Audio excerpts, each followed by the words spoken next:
we talk about introvert and extrovert, like introverts are, I get upset because I feel like they don't get appreciated appropriately. Like we treat them like they have like social problems, which that's not the case. They just socialize differently. And so how an introvert socializes is they don't have fluffy conversations with you because they don't want to be the center of attention, which that's hitting on his visibility. And when you are the center of attention, you can have deep conversations because you're hosting a bunch of people. It's social media, right? Like the people who initially hit social media and were telling the depths of their life story on there, people were like, "Whoa, like what is going on here? I didn't need to know that much about you." And so if you're the center of attention, you don't go deep. And introverts like to go deep.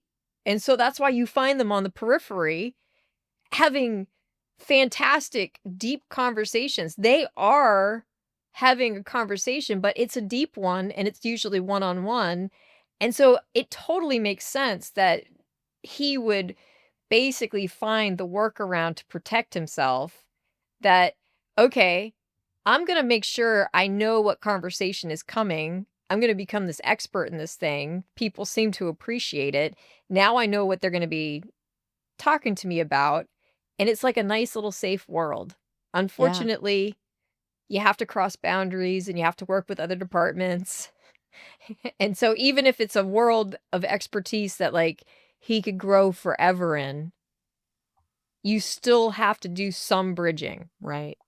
And finding the way that works for you to do it is important to your point. Having one-on-one conversations with people versus being in large groups is a way you can start to do that. And so finding the best next step for each person in that space and finding what works for you and what doesn't. You may find there's certain things that just don't work for you, but trying, testing it out, giving it a shot. There seems to be a hump sometimes we all need to get over when we're sitting on the fence of like, I know I need to do this, but it's kind of scary to do it. I'm not sure. Sometimes you just need to know and figure out what that one best next step is just to help you get over that fear and step into a new space and try something different. Um, and if it doesn't work, it's okay. It doesn't have to be perfect. It just, progress is all you're really looking for. Right. You don't like this person isn't going to change overnight and like they're not going to change into an extrovert. They just have to No. figure how to harness being an introvert. Yeah. And and come out of the safety of what they've built. And Yeah.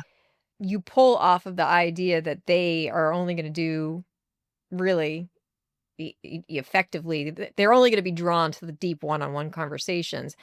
And so how do you get that in a workplace? Well, actually not that hard, right? Mhm. Like, okay, we're two departments and we would be better off if our two departments were coordinating. So now we have a shared goal. Well, I don't have Mhm. to talk to you about that shared goal. I mean, yeah, at some point I may have to, but I don't have to start in a large room with an audience talking about that. I can go directly to you. And now we're not having a fluffy political conversation because that's what he doesn't want. Yeah. For it doesn't that doesn't fit his personality. Mhm. Instead, we're having a conversation where like it should be a great conversation because if we can make our two departments work better, both of us have a better life. Right. And sometimes when you're in that space where you're not sure how to do that or it seems like too big of a step, planning the meeting alone can help, outlining what are our shared goals?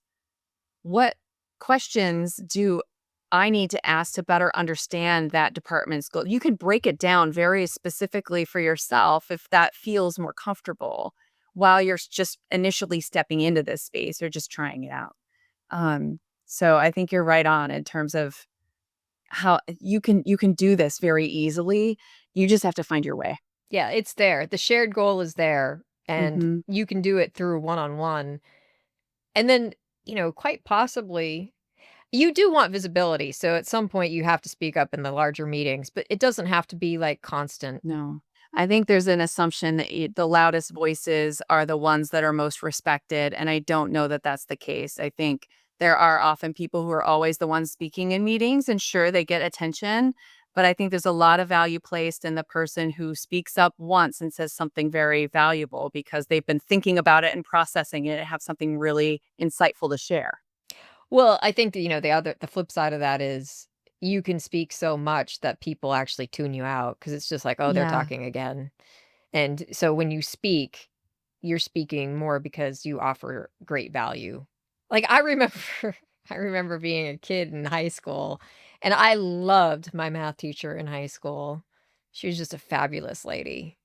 So, part of it is, like, I really loved my teacher, but, she would ask a question and, like, it was a constant situation where she'd ask a question, the room would be silent, and so I would just be there, and I couldn't take the silence. I would just throw out an answer, and it was, at sometimes I knew and I would take the risk, but sometimes I had no idea what she was talking about. Nobody else in the room did either, and so, like, I'd just be like, "Negative pi." Like, I would just, like, break the ice by saying something that was clearly wrong, and she always appreciated that.